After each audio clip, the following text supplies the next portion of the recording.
सो guys, JP power ventures limited ने अपने quarter 2 के नंबर्स अनाउंस कर दिए हैं। प्री एनालिसिस में हमने डिस्कस किया था कि सितंबर quarter in comparison with June week देखने को मिलता है, specially in comparison with revenue. क्या कंपनी उन नंबर्स पर यानी कि अपनी एक्सपेक्टेशंस पर जो कंपनी पिछले 3 सालों से दे रही है उस पर वापस से खड़ी उतरी है या फिर इस बार कंपनी का रेवेन्यू सितंबर में बढ़ा है, सब चीजें समझेंगे। We are NISM 7 certified, subscribe जरूर कर देना। शुरू करते हैं सबसे पहले कंपनी के नंबर से। ये कंपनी के नंबर्स की आपको मिल जाएगी। 2 मिनट पहले ही कंपनी ने नंबर्स अनाउंस किए, तो जब मैं वीडियो बना रहा हूं सिर्फ 2 मिनट ही हुए कंपनी को नंबर अनाउंस करे। शुरुआत करेंगे सबसे पहले कंपनी के टोटल इनकम से। ये वाला कॉलम आपका हो जाता है सितंबर 2025, जून 2025, सितंबर 2024। तो रेवेन्यू कंपनी ने क्या दिया है, टोटल इनकम कंपनी की आई है 1,47,843। सारी फिगर्स लाख्स में है। 1,47,843 लाख ये है कंपनी की टोटल इनकम सितंबर 2025 में। अब जून में कंपनी की इनकम कितनी थी, 1,63,031।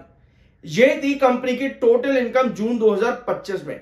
और हमने क्या डिस्कस किया था कि जो आपका जून क्वार्टर आता है ना, सॉरी सितंबर क्वार्टर जो आपका आता है वो in comparison with June week देखने को मिलता है। ठीक है, 2022 में भी यही कहानी थी। कंपनी का सितंबर quarter in comparison with June income weak देखने को मिली। 2023 में भी यही कहानी कंपनी की थी। 2024 में भी कंपनी ने यही नंबर प्रोवाइड करे, वीक नंबर प्रोवाइड करे इनकम के अंदर सितंबर 2024 में। और फिर से सितंबर 2025 कंपनी ने वीक इनकम प्रोवाइड करी है। अब ऐसे में कंपनी की इनकम क्वार्टर ऑन क्वार्टर एक बार फिर से ड्रॉप हुई है सितंबर क्वार्टर में इन कंपैरिजन विद जून क्वार्टर। पिछले साल कंपनी की इनकम सितंबर में थी 1,30,461 की। तो ईयर ऑन ईयर बेसिस पर कंपनी की जो इनकम है लगभग 17,000, लगभग 17,000 लाख इंक्रीज हुई है year on year basis. वेराज quarter on quarter basis company ने एक्सपेक्टेशन के अकॉर्डिंग ही नंबर दिए हैं। तो एक्सपेंसेस पर भी आते हैं, उसके बाद कंपनी की टोटल इनकम। देखो, जब भी आप कंपनी के प्रॉफिट्स की बात करते हो तो प्रॉफिट्स में आपकी 3 चीजें ऐड होती है। पहला एक्सपेंसेस, कि एक्सपेंसेस कंपनी कितना है, उसके बाद आपको ओपीएम परसेंटेज पता चलता है।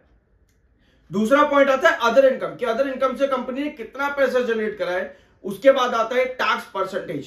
प्रॉफिट में ये 3 चीजें बहुत ज्यादा मैटर करती हैं। अगर कंपनी अदर इनकम से ज्यादा पैसा लेकर के आ रही है तो ये एक अच्छा sign in a long term नहीं माना जाता। ठीक है, लेकिन अगर कंपनी टैक्स और ओपीएम परसेंटेज, मतलब कि टैक्स परसेंटेज कंपनी का रेगुलर देखने को मिला है और ओपीएम परसेंटेज कंपनी का हाई आया है, इसका मतलब ये है कि कंपनी के एक्सपेंसेस गिरे हैं। तो वहां कंपनी के प्रॉफिट्स अगर बढ़ते हैं तो ये एक पॉजिटिव साइन, यानी कि ऑपरेशन से कंपनी का प्रॉफिट आया है। तो अब देखते हैं कंपनी के एक्सपेंसेस क्या आए हैं 2025 सितंबर में। 1,18,670 ये है कंपनी के एक्सपेंसेस इस साल। जून में थे कंपनी के एक्सपेंसेस 1,19,572, यानी कि क्वार्टर ऑन क्वार्टर बेसिस पर लगभग 1,000 लाख का ड्रॉप है कंपनी के किसमें, एक्सपेंसेस में। पिछले साल ये एक्सपेंसेस कंपनी के थे 1,07,075, यानी कि ईयर ऑन ईयर बेसिस पर लगभग 11,000 लाख का, 11,000 लाख का इंक्रीज है एक्सपेंसेस पे। तो क्या इसका इफेक्ट डिस्पाइट इसके कि ईयर ऑन ईयर बेसिस पर कंपनी की इनकम बढ़ी है, डिस्पाइट इसके कि क्या एक्सपेंसेस कंपनी के प्रॉफिट को हाइंडर कर सकते हैं ईयर ऑन ईयर बेसिस पर, समझते हैं अब यहां पर। तो प्रॉफिट बिफोर टैक्सेस कंपनी का कितना है, प्रॉफिट बिफोर टैक्सेस कंपनी का है 29,173 का सितंबर 2025 में। और क्वार्टर ऑन क्वार्टर पे ये बहुत बड़ा डिक्लाइन बन जाता है, क्योंकि जून में कंपनी का प्रॉफिट था 43,459 का। तो क्वार्टर ऑन क्वार्टर बेस पर कंपनी के प्रॉफिट्स में अच्छा खासा डिक्लाइन है। लगभग कितना, लगभग 14,000 लाख का, 14,000 लाख के आसपास का डिक्लाइन है कंपनी का क्वार्टर ऑन क्वार्टर बेसिस पर प्रॉफिट बिफोर टैक्सेस में। पिछले साल कंपनी का प्रॉफिट बिफोर टैक्सेस था 23,386। तो भैया ईयर ऑन ईयर बेसिस पर 6,000 लाख के आसपास का इंक्रीज है कंपनी के प्रॉफिट बिफोर टैक्सेस में। यानी कि एक्सपेंसेस बढ़ने के बावजूद भी, ईयर ऑन ईयर बेसिस पर एक्सपेंसेस बढ़ने के बावजूद भी कंपनी का जो आपका प्रॉफिट बिफोर टैक्स आता है वो स्टिल काफी अच्छा है। ईयर ऑन ईयर बेसिस पर लगभग 6,000 लाख के आसपास का इंक्रीज है। अब net profit for the period after taxes company ने कितना दिया है, 18,203। ये है कंपनी का at the end profit after taxes 18,203 सितंबर 2025 के अंदर। पिछले क्वार्टर यानी कि जून में था ये 27,795 का, यानी कि लगभग आपको कितना 8,500 लाख के आसपास 8,500 लाख के आसपास का डिक्लाइन है ये quarter on quarter basis company के प्रॉफिट आफ्टर टैक्सेस में। पिछले साल कंपनी का प्रॉफिट कितना था 18,211 लाख, यानी ईयर ऑन ईयर बेसिस पर एट द एंड कंपनी का टैक्स इंक्रीज हुआ है।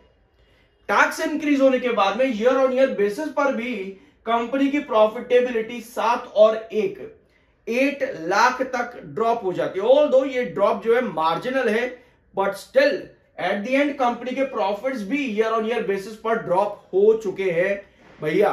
तो पिछले साल अभी जो हमने प्री एनालिसिस भी लिया था अभी कंपनी का, वहां पर हमने यही डिस्कस किया था कि क्वार्टर ऑन क्वार्टर बेसिस यानी कि जून के कंपैरिजन में सितंबर क्वार्टर वीक आता देखने को मिलेगा, जहां पर इनकम कंपनी की ड्रॉप होगी, और वही दिखा भी year on year basis company की इनकम इंक्रीज हुई है, और प्रॉफिटेबिलिटी जो कि पिछले साल कंपनी की थी 183 करोड़, कंपनी इस नंबर को भी नहीं इस बार लेकर के आ पाई, यानी कि इस बार कंपनी की प्रॉफिटेबिलिटी 183 करोड़ से थोड़ी सी कम है, मार्जिनल कम है बस, बट स्टिल फ्लैट देखने को मिलेगा आपको कंपनी का profit year on year basis पर। और 278 करोड़ का कंपनी का प्रॉफिट था जून में, डिस्पाइट इसके कि जून में टैक्स परसेंटेज 36 का था, उसके बावजूद भी company quarter on quarter basis पर प्रॉफिट वो जनरेट नहीं कर पाई है। तो क्या लगा आपको कंपनी का नंबर कैसे है, कमेंट बॉक्स में अपना ओपिनियन शेयर कर सकते हो। टोटल 3 फ्लैग लेकर के हम चैनल पर चलते हैं, येलो, रेड और तीसरा ग्रीन। आपको क्या लगता है कंपनी के नंबर कैसे? येलो मतलब स्टेबल, रेड मतलब बहुत खराब, ग्रीन मतलब बहुत बढ़िया। अब आते हैं चार्ट पैटर्न पे। तो चार्ट पैटर्न पे आपकी क्या कंडीशन है, सॉरी चार्ट पैटर्न है नहीं, कोई बात नहीं, चार्ट पैटर्न हम डिस्कस करेंगे कल के वीडियो के अंदर।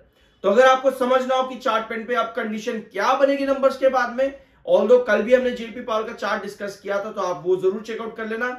कल भी हम फिर से डिस्कस करेंगे जेपी पावर का चार्ट, उसके लिए सब्सक्राइब जरूर कर देना। We are NISM 7 certified, buy sell की कोई रिकमेंडेशन नहीं है। मिलता अगले वीडियो में। So guys, JP power ventures limited ने अपने क्वार्टर 2 के नंबर्स अनाउंस कर दिए हैं। प्री एनालिसिस में हमने डिस्कस किया था कि सितंबर quarter in comparison with June week देखने को मिलता है, specially in comparison with revenue. क्या कंपनी उन नंबर्स पर यानी कि अपनी एक्सपेक्टेशंस पर जो कंपनी पिछले 3 सालों से दे रही है उस पर वापस से खड़ी उतरी है, या फिर इस बार कंपनी का रेवेन्यू सितंबर में बढ़ा है? सब चीजें समझेंगे। We are NISM 7 certified, subscribe